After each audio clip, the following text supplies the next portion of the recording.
I told you this at the beginning, and I'll just remind you, because her and I were just talking about that. Please understand, when we have speakers that were victims, they're reliving this for you. It's not easy. It's not easy to relive this, and they're doing this for your benefit to help you to learn and help you to understand. Susie's open to any and all questions, so please take advantage of that. I plan to. Okay? So, without further ado, Susie, we'll turn it over to you. Thank you. I'd like to start by just thanking Jana for asking me to come. I was the victim of a rape by a stranger out of the bushes many years ago, though, and I have spent my time trying to help other people that are going through this, because I was already in my 40s when this happened. The man that raped me was only 23, which was the worst part about it to me.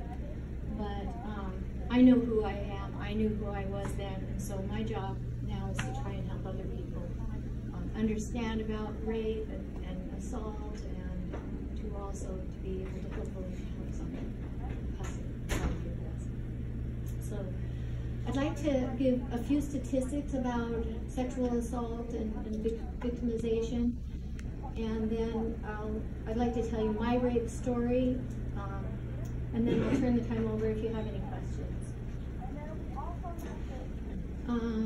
On average, there are about 400,000 victims 12 years old or older of rape and sexual assault each year just in the United States of America, according to the statistical organization called RAINN.org. And nearly 1 in 4 women in the United States at one point of her life will be the victim of rape or sexual assault. 90% of adult rape victims are women, but that leaves 10% that are men. Females aged 16 to 19 are 4 times more likely than the general population to be victims of rape, attempted rape, and sexual assault. Men and boys are affected by sexual assault, 1 in 10, and mostly those are young men. These statistics don't take into account anything about children being molested or raped, of which there are over 50,000 per year of those that are reported. So we know there are many more who are not even reported. Over 13% of females who are raped attempt suicide. Approximately 70% of rape or sexual assault victims experience moderate to severe distress, a larger percentage than for any other violent crime.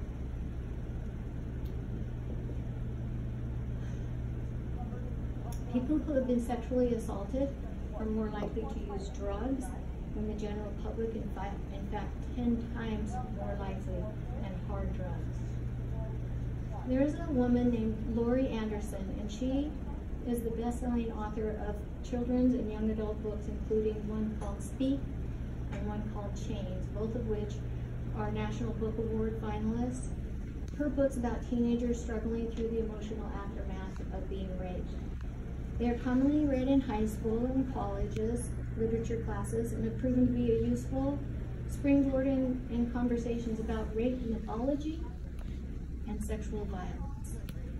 And the author of this book, Ms. Anderson, was raped when she was 13 years old, and she has used her books as a springboard for speaking to thousands of young people in high schools across America. She shows her readers and her listeners how to speak up about being abused, molested, or attacked. As she said about the experiences, after each of her presentations, she said, "The girls heard me. I gave these large talks, often in high school auditoriums, with 1,000 students seated and me, a stranger, on stage. The girls would come up to me after the bell rang in tears and whisper what had happened to them. My job, after listening, as I saw it, was to help them find the support they needed. The scene has been repeated in every single presentation I've ever given at high schools, middle schools, colleges, bookstores, libraries, and conferences across the country. Thousands of victims." But she also said something that at first surprised her. She said the boys wanted to talk too. Remember, 10% of those young men have been victims of sexual assault themselves. Many more have been targeted by bullies at school. And others come for advice about situations that they don't know how to deal with. Sometimes they would talk about a girl or a friend who had been raped. They want to know the best way to help her because since it happened, she's been cutting herself, skipping school, getting high to avoid the pain. Many people want to know how to help, but they don't know how. And then there are others, says Miss Anderson, boys that are misinformed. They argue that because a girl drinks beer and maybe danced with her attacker, therefore she wanted sex. And why should they think otherwise? Many young men in our country have been raised to believe that a rapist is a bad guy in the bushes with a gun. Mine certainly was, but for the most part, they aren't that guy. They figure so they can't be rapists. They learn about sex from friends and from internet porn where scenes of non-consensual sex abound, and no one has ever explained the laws to them. They may wonder why rape victims get so upset. They explain, the sex only took a couple of minutes, but she's depressed for like a year. They don't understand the impact of rape. There are studies that show that 94% of women who are raped experience PTSD symptoms, and nearly a third of victims still have those symptoms 9 months after the rape. And as I've said, 13% of these women attempt suicide. So how do we reduce the horrifying amount of sexual violence in this country? This is a blight on the morals of America and of each of us. The way we do it is we teach our girls self-esteem so they don't feel like that they won't be liked or they won't be cool if they don't have premarital sex. We need to teach our boys about healthy sexuality. We need to be crystal clear about the laws and about morals.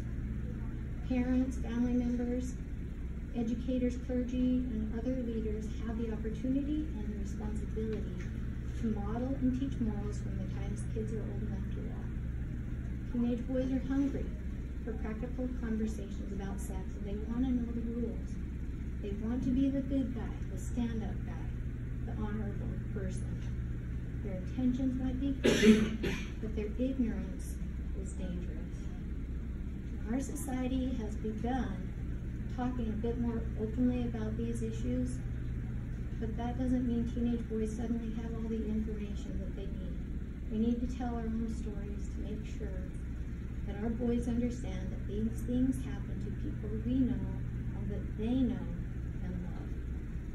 We need to give them the tools required to navigate relationships in a positive way. Our boys deserve information and guidance, as our girls do. And the only way to get that is if we speak up, which is what I'm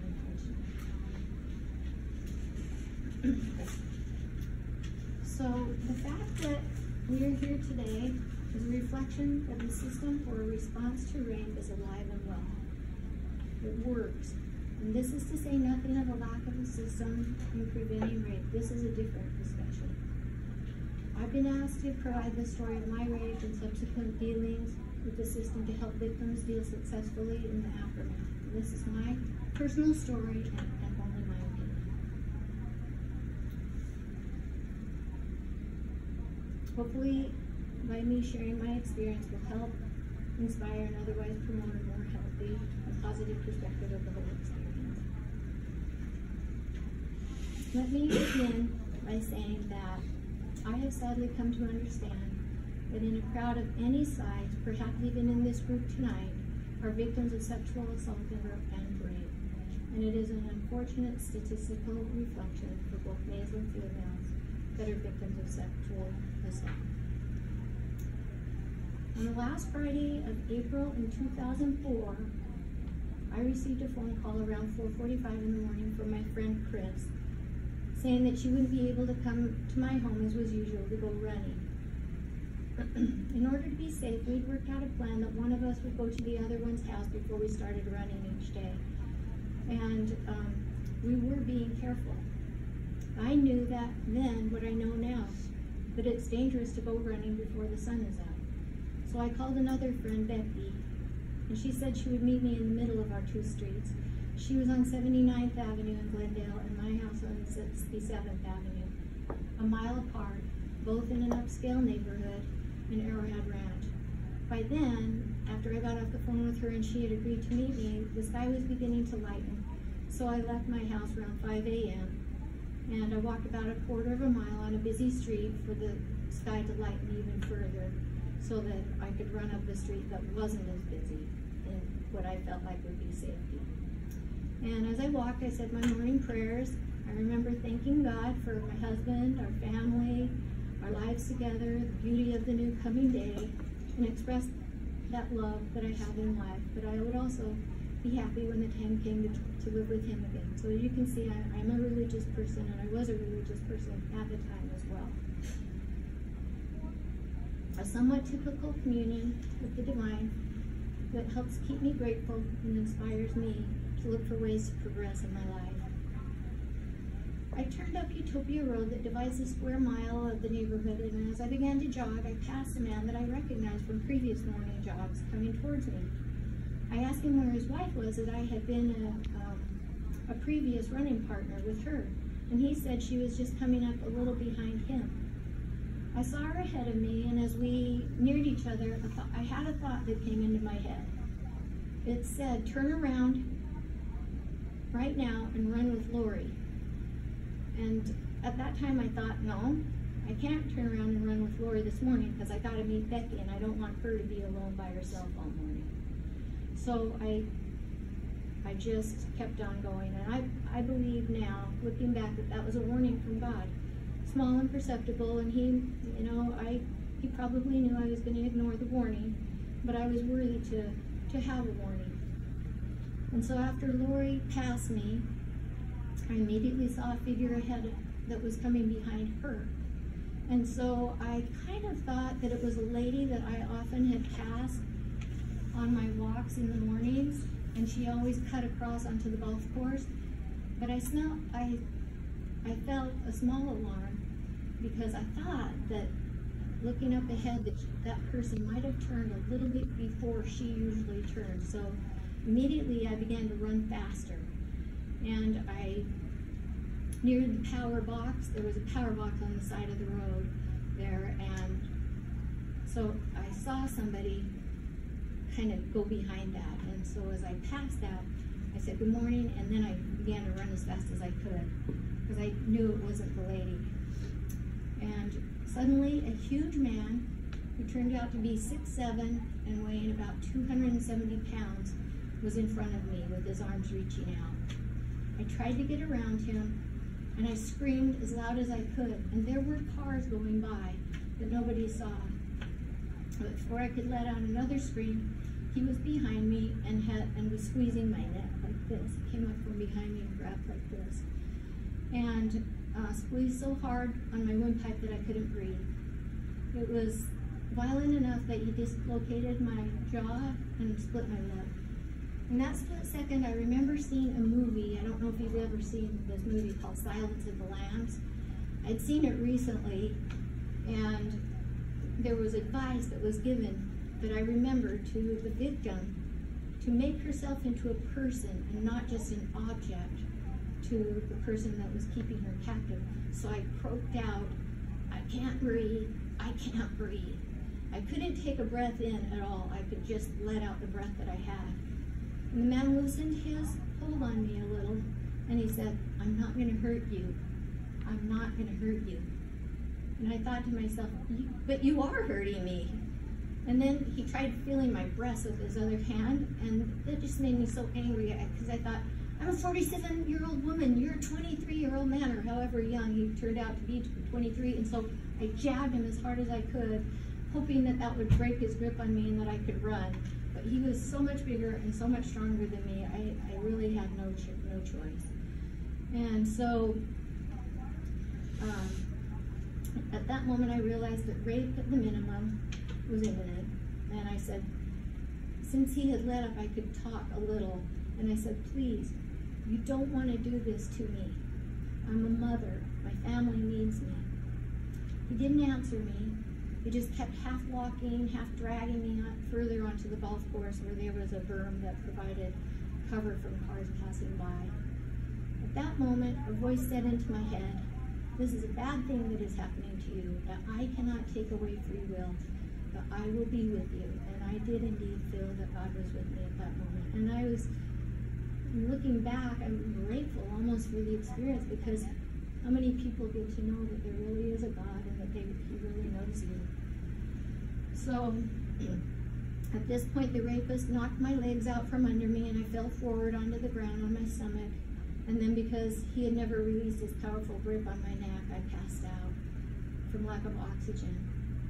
When I came to and regained consciousness a few minutes later, he was just finishing the rape, and then he got up to leave. I was furious. I wanted to jump up and scream and run, but I heard that still small voice of warning again. I heard a voice say, "Do not move, count to 30 slowly, and then run." Looking back again, I realized another woman that this same man had raped had tried to flail and kick and scream, and he dragged her to the car and did so much damage to her body she had to have several surgeries and had to change her profession, as she had been a person who would take people into a doctor's office and do tests on them, and she could no longer be in the same room with the man alone. So I was grateful that I got the message to not run and just stay. I waited as I silently, slowly counted to 30, listening to him rustle as he found a piece of littered paper to wipe himself and me off. At the count of 30, I arose and I ran home as fast as I could. I called the police the minute I got in the house, and then I ran upstairs and woke my husband and told him what had just happened to me. My husband jumped out of bed, ran into the closet, threw on some pants, ran downstairs into our garage, and I asked him, "Why are you going into the garage?" He came out with a cut piece of 2x4, and he was going to find the rapist and bash in his head. I think that was his plan. Fortunately, the police arrived just before my husband John left, club in hand, and he informed John that the last thing the police needed was to have some vigilante husband out in the neighborhoods, ready to clobber anybody remotely looking suspicious. It was good advice and one of the first signs of the system that it was in place for me. The system was aware enough to get to our home ASAP within 2 or 3 minutes of the rape, when I called for the rape, and prevented a confused and frightened, angry husband out seeking revenge. Though it was a normal initial response, the police told us that there were already policemen at the area of the scene of the crime, as I described on the phone to the woman who answered my call to the police. I just wanted to take a shower and get this man off of me, but the officer told me I would have to wait, because right then was the best time for them that I could be of help to the police in finding the rapist. He spoke reassuringly and calmly and said that he would take me to a rape crisis center as soon as possible. The officer was very generous and very gentle and very kind with me. He told me that he also lived in our part of town and had a wife and teenage girls, and he wanted to catch the rapist as much as I did. He asked me a few questions, and then he drove me to the area of the incident, which was cordoned off by that time. My friend Becky came upon the scene of the crime as I was giving the details to the policeman. It all seemed surreal to me. I was showing what had happened and where the rape had occurred, and my friend Becky felt sad for me, but I believe I was in a state of semi-shock at that point. And soon the officer took me to the Rape Crisis Center in downtown Glendale, a place I had not even known existed, but I'm very grateful for. John, my husband, would have liked to have come with me for support, but we determined it would be better if he stayed home, tell the 4 kids living at our home at that time what had happened, and take them to school. So I was taken to a small room and given a comfort blanket to wrap myself in that had been donated to the Rape Crisis Center. And then the woman in charge at the Rape Crisis Center called a rape-trained nurse on call to do a thorough examination of my body for injuries and possible evidence that would help to identify the rapist. Then something almost miraculous occurred. I recognized the blanket. I realized that the blanket that was given to me was one of the blankets that I had helped to assemble at our service day at our church, the Church of Jesus Christ of Latter-day Saints, only days earlier. And I had attended that service project where we made blankets to be used by those in need. And it brought great peace to me. Again, as I realized that God knew me. He loved me, He was aware of me. This was no coincidence to me. I certainly didn't anticipate that just a few days after participating in this outreach program, I would be the beneficiary of something that seemed so insignificant to me when doing it, but so healing when I received it. While I awaited the arrival of the nurse, I called my friends Brenda and Lisa to tell them what had happened.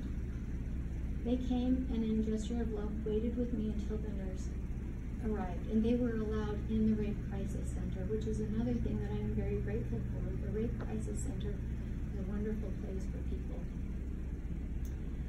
The exam nurse was very gentle, kind, and sensitive, as was everybody at the center that I spoke with, and it helped me. After the exam, I was told that I could take a shower and cry for as long as I wanted. A new bar of soap and a new bottle of shampoo were given to me, and then new clothes, not just clothes that were washed and provided, but brand new clothes. Another sign that the system had listened to victims prior to me and were sensitive enough to realize that a new beginning would start right then, right there. I was told I would never have to associate with the clothes that I had worn as a victim, and they started me off with a shower and new clothing. This may seem small, but I believe it was critical to initiate a new way of thinking and get a victim back on the path to normalcy. Next day, I was asked to come back to the Rape Crisis Center to try and identify the rapist. They had hired a sketch artist who helped me to remember what the rapist looked like. I didn't think I'd be able to remember anything, and I didn't really want to remember anything about him. And I only had a glimpse of him for a split second. But they assured me that it would help them in trying to find him and help other people so that this wouldn't be repeated to someone else. So I was willing to help. But the artist asked questions such as, do you remember the color of his hair? And yes, I did remember the color of his hair. Was it curly or was it straight? Oh, I realized I knew that it was curly. And then I realized his brow was broad and that he had sweat on the brow. So what the sketch artist said is, no matter how short of a time I saw this man, my brain, it was in my brain and could be recovered from my brain with the right questions. So what about his nose? Was it large or small or upturned, etc.? So when the hour or so was up with the artist asking me and me trying to remember any small detail about the rapist, I looked over a composition that had been drawn, and it was a helpful likeness of him and was used by the police department in actually identifying the rapist. Immediately following the incident, for about 2 or 3 weeks, I was traumatized and scared. My husband and children and friends were incredibly supportive and kind. Brianna, my 22-year-old daughter, came to the Rape Crisis Center with me, with my husband, and waited while I was with the artist. But I was still afraid. I was afraid to be alone, especially outside my own home.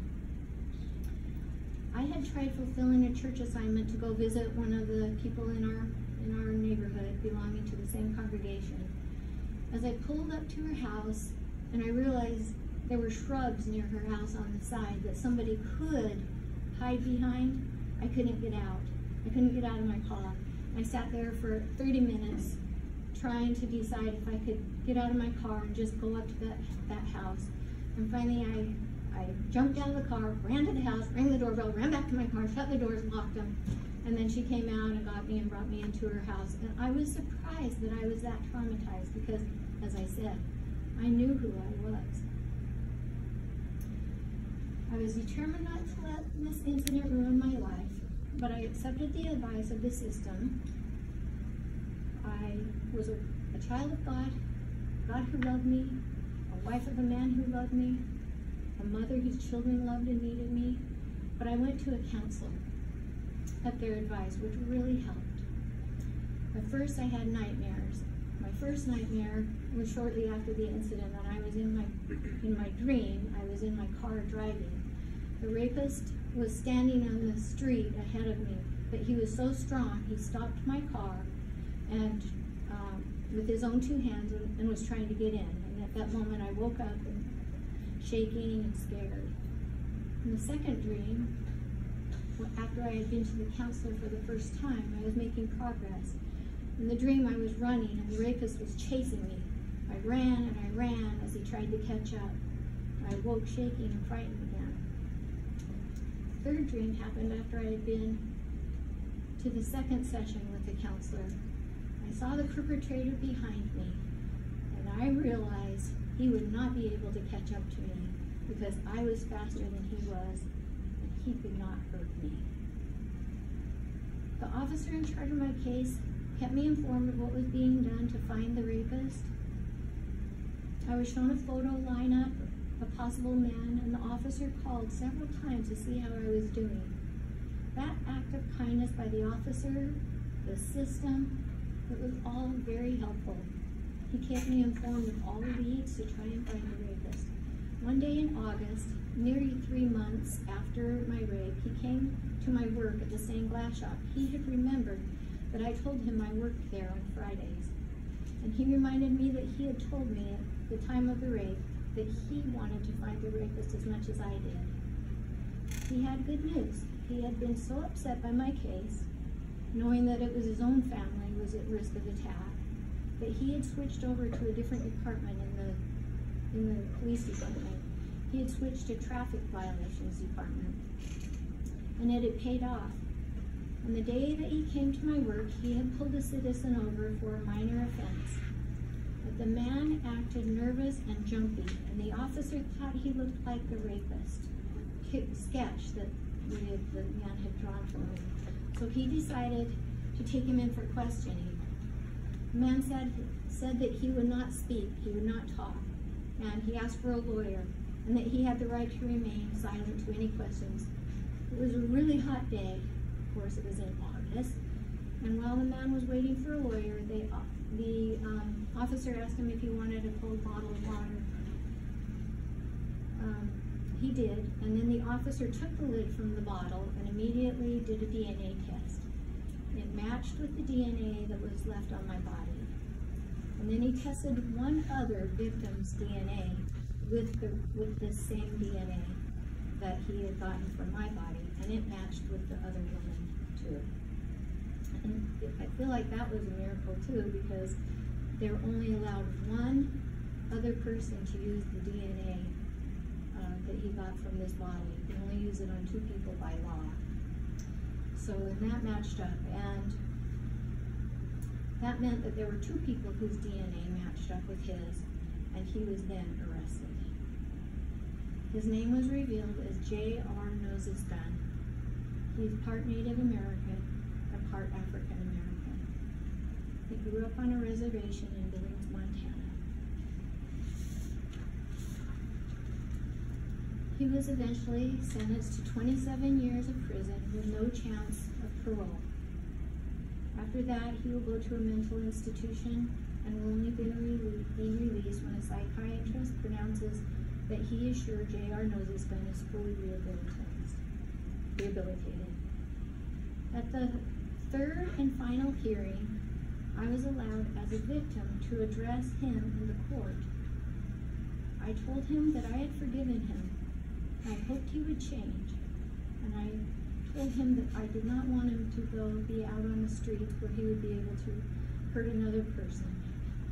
He had already been faced in the court by 2 victims. that day, and statistics indicate that a serial rapist is caught after his 26th rape. So my advice to the court was to give him the maximum sentence possible.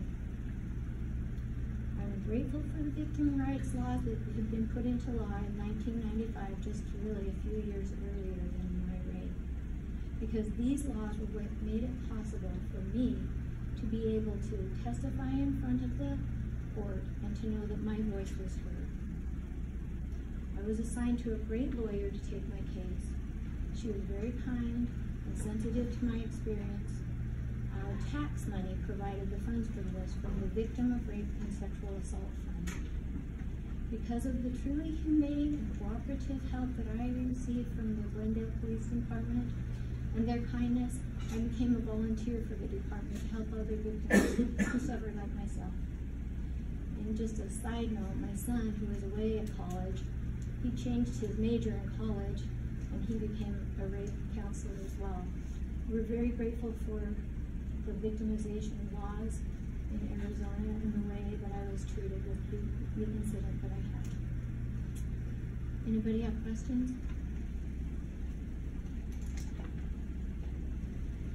Susie, you talked about the woman that was beat up. That was his other victim. That was the other victim that was, yes, at the time. So we're both was she pregnant? I thought I'd heard she was pregnant.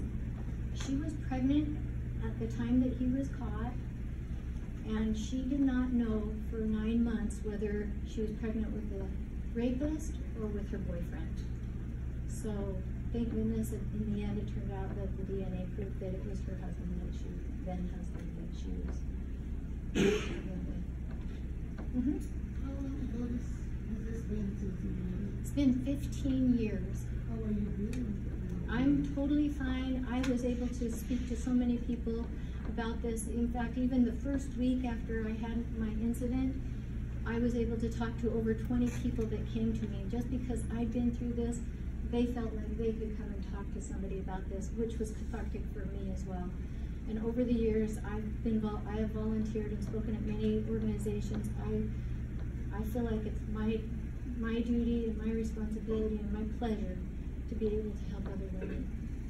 Do you think the more you spoke about it helped you try to? Most definitely, most definitely. But I really honestly think that what really helped me the most was my relationship with God and my feeling of, I know who I am. Somebody else cannot take my life from me. Although I did get an STD from him, which was not very fun.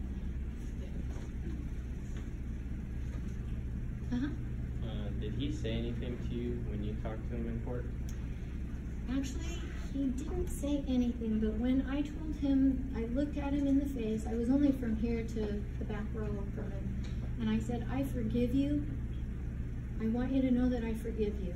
He kind of put his head down and went like this, like, I'm sorry. Are you still going to counseling? No, I only went those 2 times. After I went the second time, the counselor said, you're done, you don't need any more, after I had that dream. How was the trial? Did you go for the majority of the trial to watch and like what kind of evidence they presented and all that? I did. There were 3 trials actually. The first one, J.R. Noses Gun said that I couldn't it was a consensual rape, so I had to go through saying no, it wasn't, but that was the first. The second one, he had tried to kill himself while he was in prison, or in jail, in Maricopa County Jail. And so the second one was him saying that it couldn't have been his DNA because American Indians don't have to have their DNA checked, so he couldn't have been the one that raped me. And at that one, that was the scariest one because he had his girlfriend there. His girlfriend stood up and said, I'm sorry that you, Mrs. Lundberg, the other victim never did want to talk, so she didn't use her right to talk. But she said, I'm sorry that you've been raped, but you know in your heart, J.R. Noses Gun was not the man that raped you. You must be making this story up for some reason, because I know him, I sleep with him every night, my little girl sleeps with him, and he is a good man, and he would never have been able to do this. So they called a retrial again, and then once the DNA was, there was no way to deny the DNA, was the third and final time that he was sentenced. Now, did the case actually go to trial or did he sign a plea?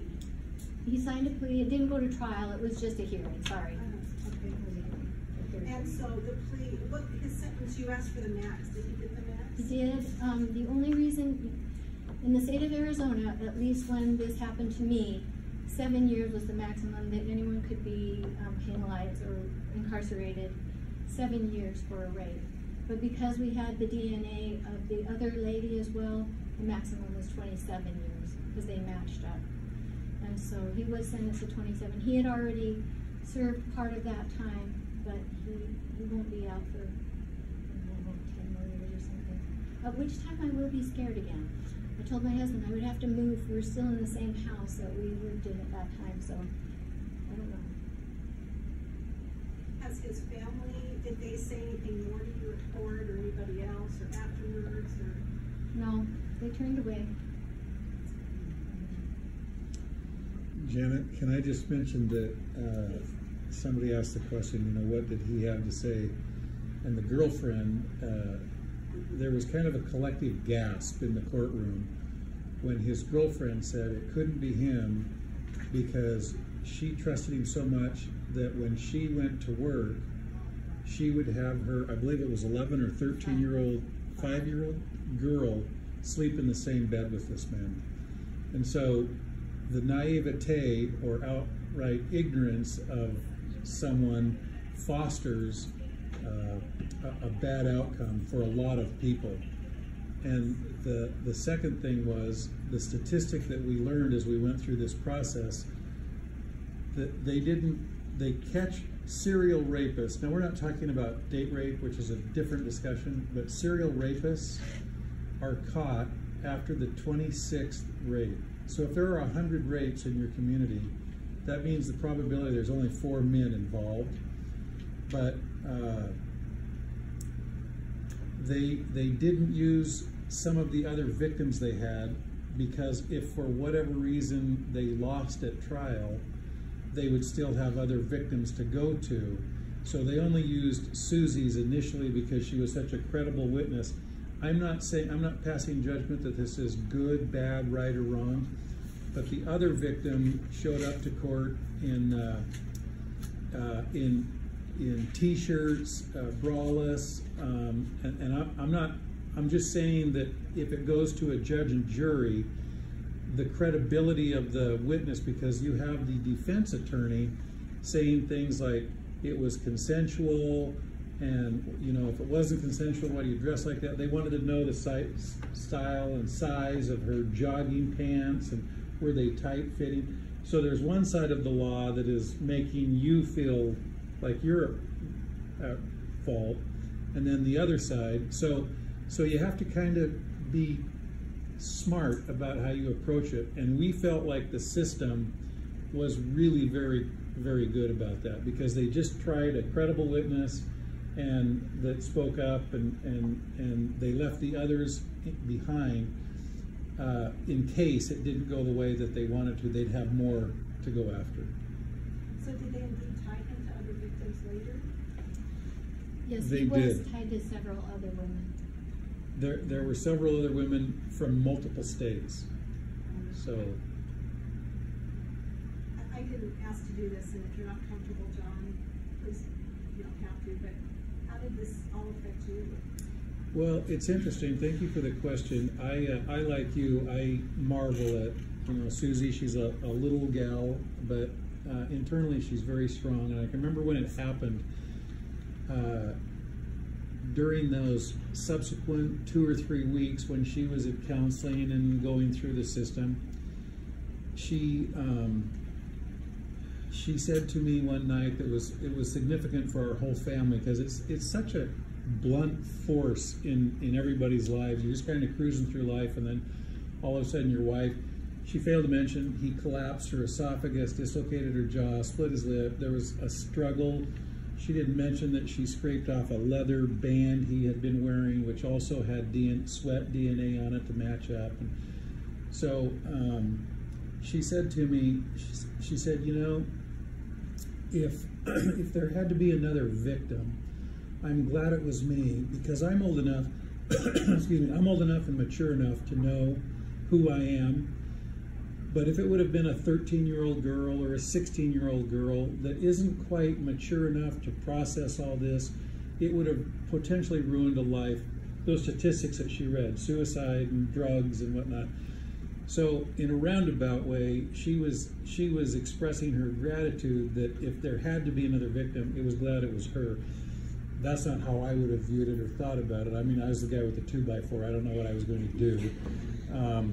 But yeah, we were very pleased with the system. You have to be smart about it.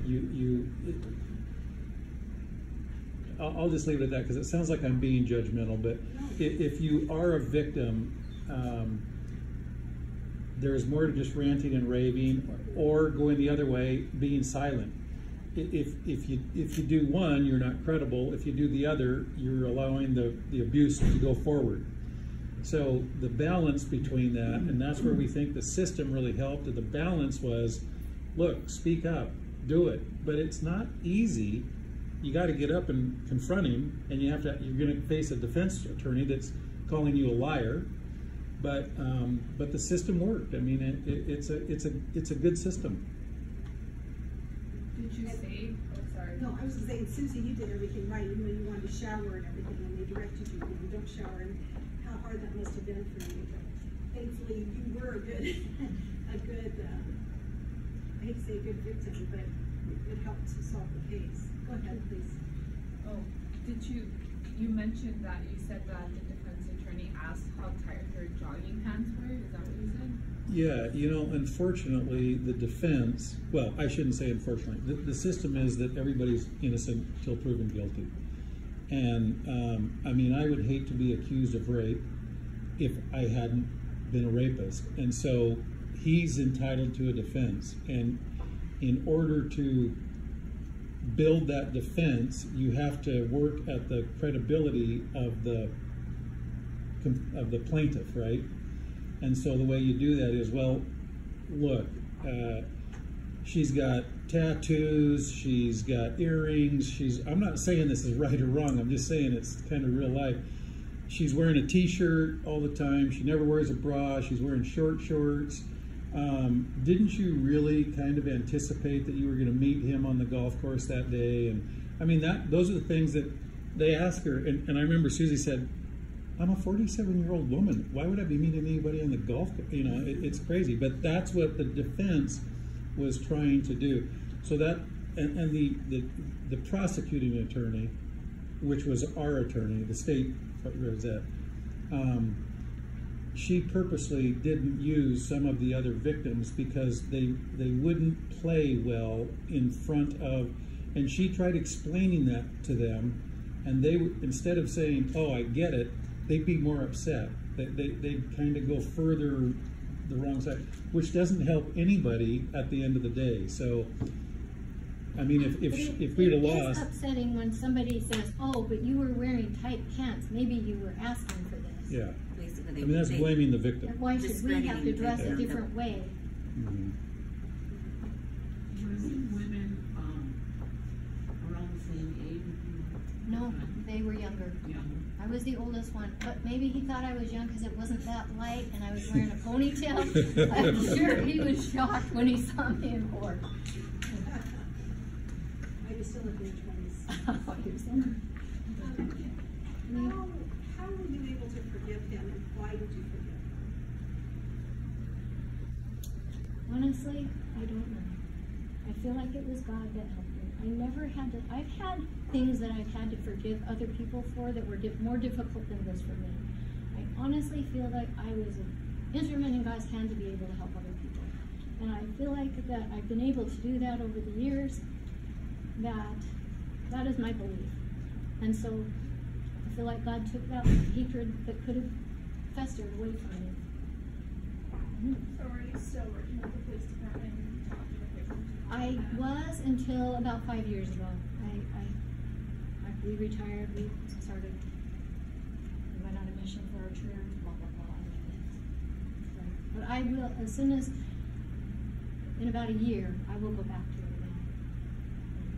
It was very rewarding. I'm sure that your experience helped other victims when you said, I've been there, I know how you feel, or they could relate to you. So many people, strangers to me, have called me saying, you know, my aunt worked with your husband many years ago, and I just got raped, and they thought you might be able to help me. Can you help me? Women that have been raped are desperate. How was your victim advocates and such through the process? Did a victim advocate come out with the police officers when you initially called them and they initially came, or was it just the officers that responded? It was the officers responded, yeah. But my family was there, I wasn't afraid, and I was always treated with the utmost respect and utmost kindness. The system, at least in Glendale, Arizona, is the best that there could ever be for someone who is a victim.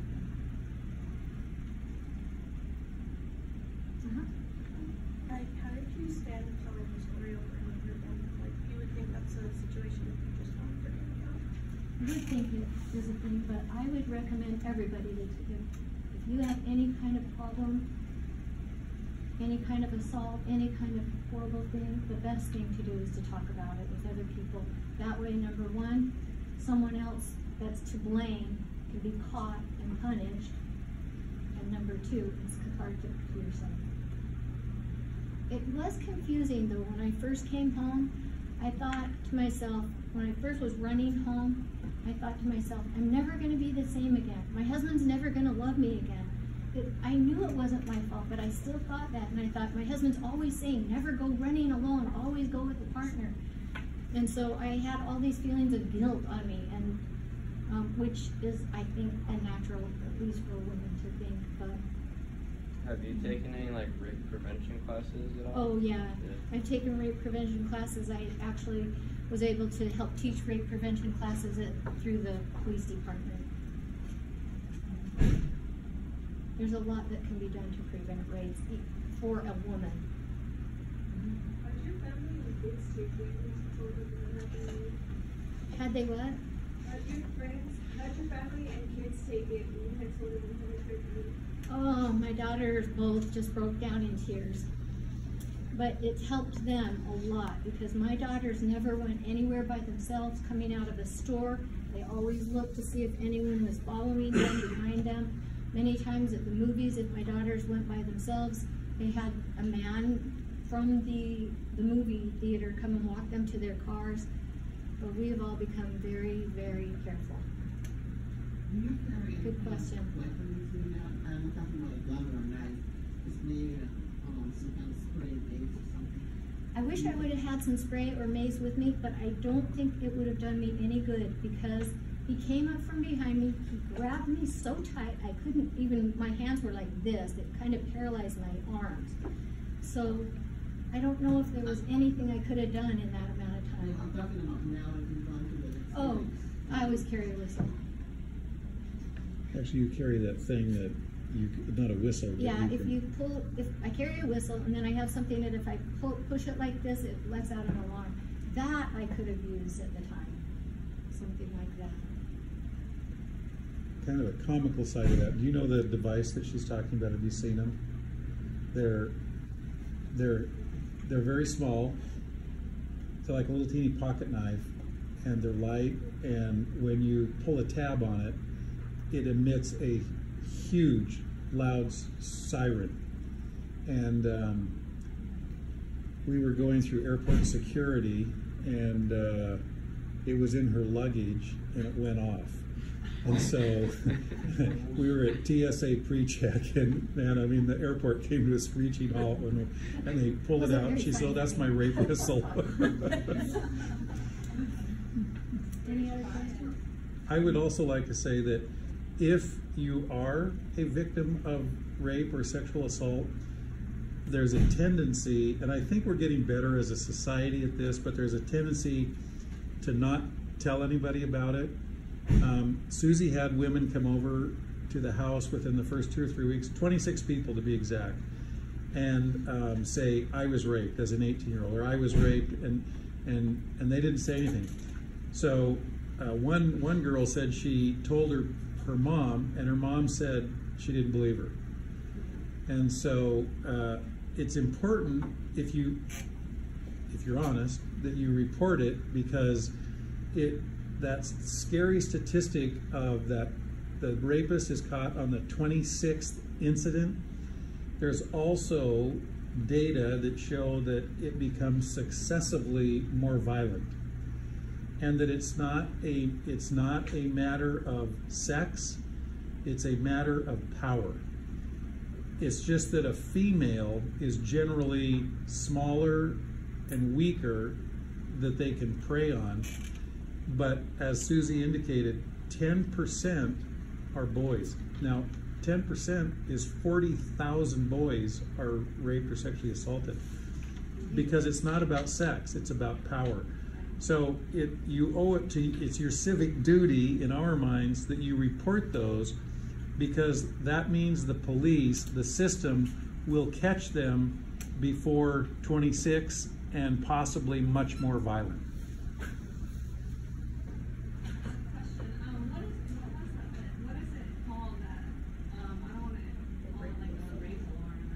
Well, it is a rape alarm. It's a rape alarm, and you can get them at like Army Navy stores. And they're only a couple bucks. I mean. But I would like to also say one more point in behalf of the men and boys in here. It is a responsibility of a woman to protect herself. It's a responsibility to be smart. You know, I shouldn't have gone out at night because it's not a good time of day to be out.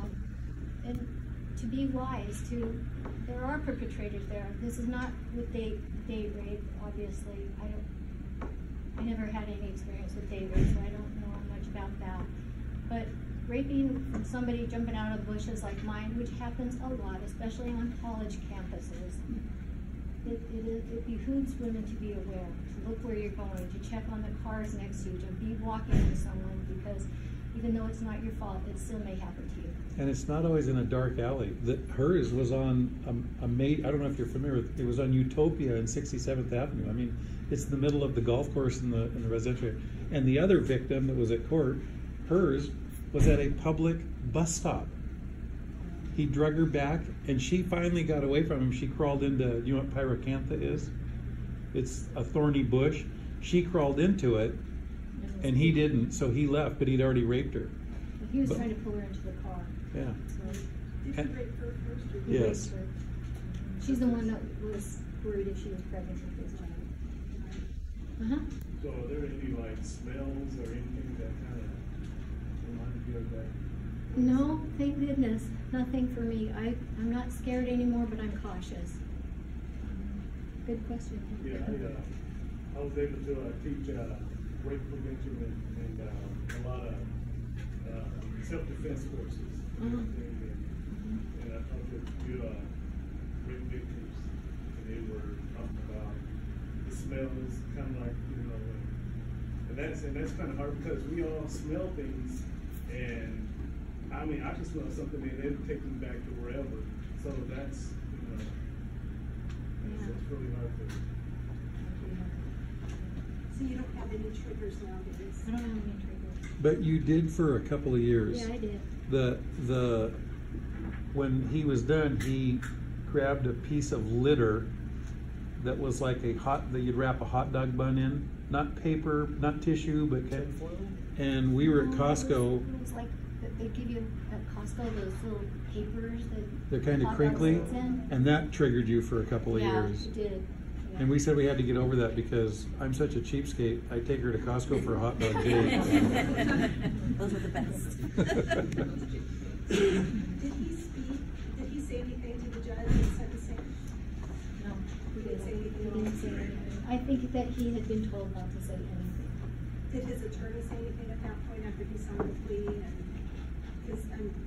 I was hoping for an apology right now, but it didn't matter to me. Right. I hope, and it's my greatest wish, that he reforms himself.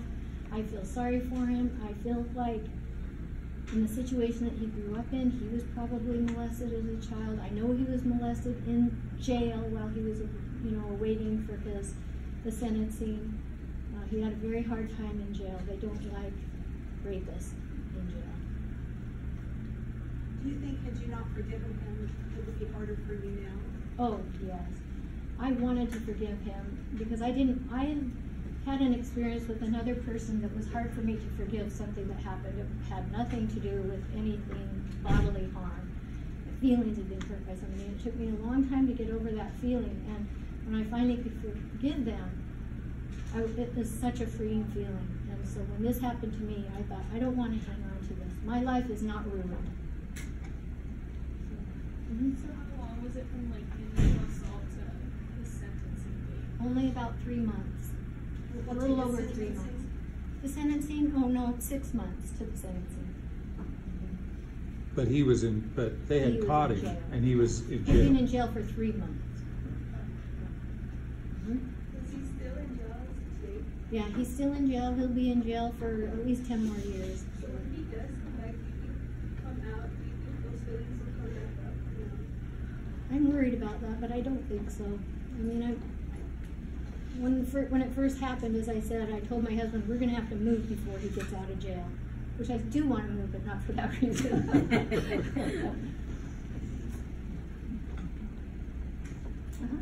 been able to go jogging since? Oh yes, I never stopped jogging. I just started jogging right after it, but I always made sure that I had a running partner. You don't blame yourself anymore. No, I didn't blame myself after about the first, I don't know, couple of days. I just thought, I shouldn't have gone by myself. I know better than that. But I've never thought it was my fault. That after that initial shock running home, I just thought, my life's never going to be the same. My husband's not going to love me. But I did. That was also a good side of the system is the counselors from the get-go, she expressed that attitude.